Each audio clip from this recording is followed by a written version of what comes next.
Hey guys! So today I'm going to do kind of a tips and tricks on the application process. So starting with your initial application to get a phone interview and a web-based interview.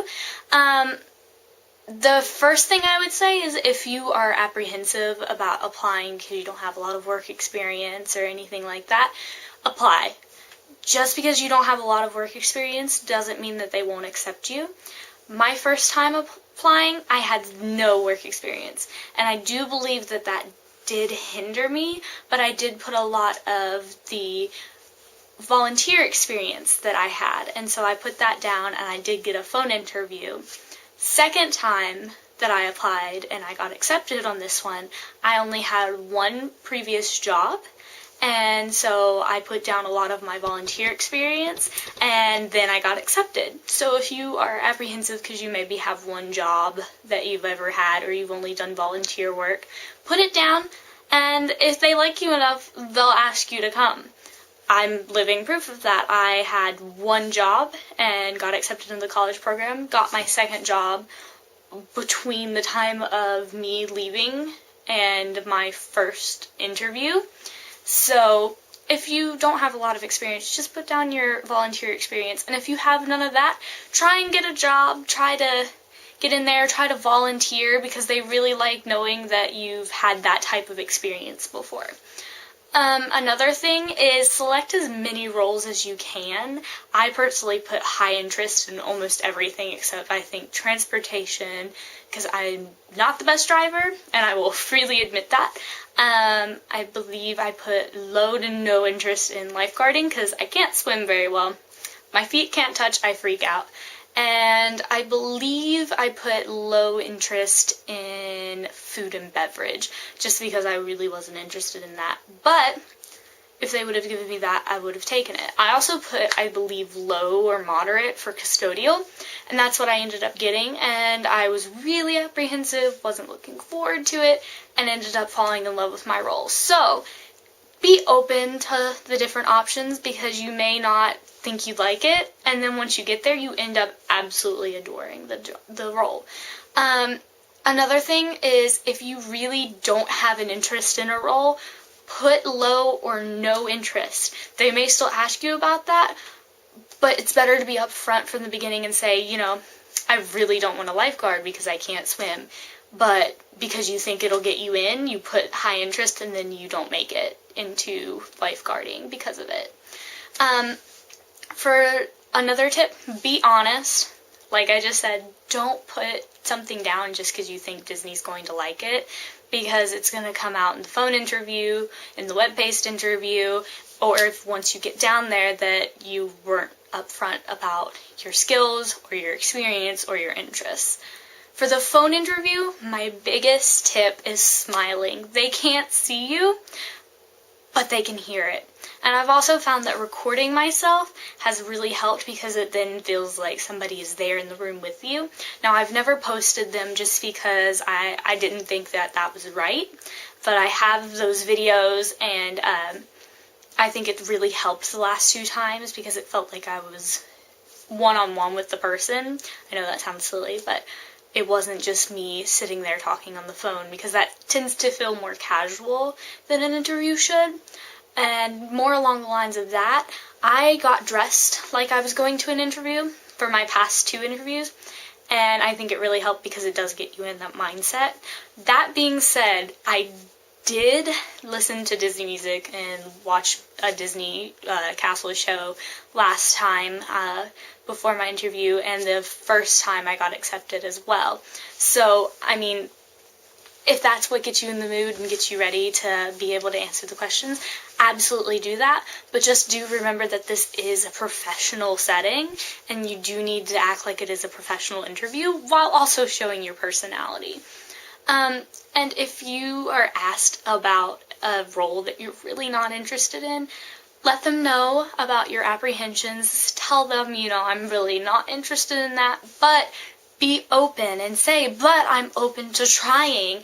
And if you really aren't open to it, just let them know and maybe suggest something that you think that you're better qualified for. I know this year versus last year that they didn't ask us our top roles that we liked.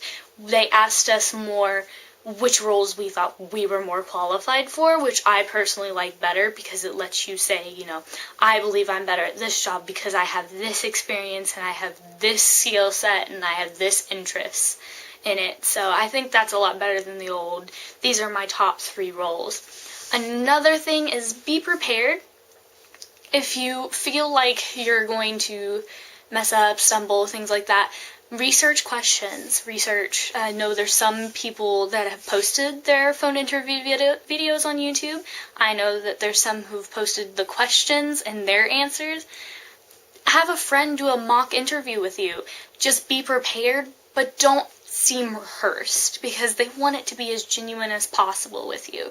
And you wouldn't want to seem rehearsed if you had an in-person interview, so you don't want to seem rehearsed in a phone interview either. Another thing, if you have a preference on a location, let them know. I told them that I wanted Magic Kingdom again because that's where I was on my last program, and hopefully they'll listen to that and place me back in there, but they'll always take it in consideration, but it's not a guarantee that you'll be placed in the place that you want to. Another thing, guest is always right. Disney is so huge on guest interaction and guest relations, so the guest is always right. No matter what, they're always right, and we always try to find a way to make whatever situation it is the most magical and best as it can be. So just remember that in your answers, that, if you're asked about dealing with a difficult guest is always right, and it's always about their satisfaction first. Another thing is remember your interviewer's name. It's a more personal way of getting to know them and making them see that you are listening, because they will tell you at the beginning of the interview and they won't say it again. So I usually would write down their name at the beginning of the interview and then address them when we first start speaking, and at the end I like to personally thank them by their name. And I think it's just a nice way to show them that, hey, I am actively listening. I've taken interest that your name is this. I believe mine was Terry this time. And another thing, at the end, they will ask you if you have any questions. Always ask questions. My first time around, I didn't. My second time, I asked questions about the different classes that you can take and seminars. And this time around, I asked questions like, what is your Disney story? That's always a great question, because no matter who you are, you love telling your Disney story. I tell people my Disney story all the time. I'm on here telling everyone my Disney story, and everyone that I've ever met loves telling their Disney story of how they started with the company. And it's always a surefire way to get a more personal feeling with whoever you're speaking with. And I think it really helps for them to be able to see your personality, and it helps you feel a little bit more comfortable because you learn a little bit more about the person you're speaking to on the phone. Another question that's really good, if it's your first time around, is asking about the classes and the seminars, because there is some information online, but you really don't receive a lot of it until it's time to register for classes. And they'll be able to tell you a little bit more about that and how that works with getting them to your school and things like that. And then I think the last question I asked, because this is my second program, is how I should go about making this program different and more beneficial to myself this time around. And this time she said, really treat it like it's more of a professional internship instead of an entry college program internship. And I think that really was nice. She told me to, network, go to as many classes and seminars as I can, and really speak with people in the line of business that I want in the company, since I do plan on staying with the company. And I think it was very great that she kind of explained to me, be more professional this time. Treat it more like it's a stepping stone in your career instead of just a fun internship to say you've done, which I was really looking forward to. And my very last tip, be yourself. They want to get to know you. They don't want to hire the same plain Jane who gave all the right answers to all of their questions.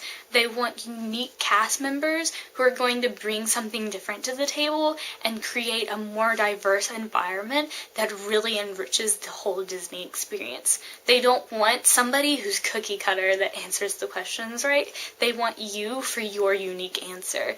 And so that's the biggest tip I can give, is be yourself.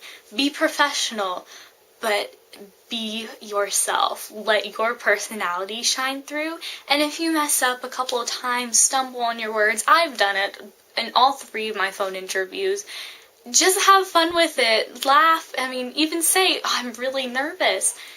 They'll like you a lot more because you're being honest and upfront with them. So, guys, thanks so much for watching, and I'll be posting another vlog here soon.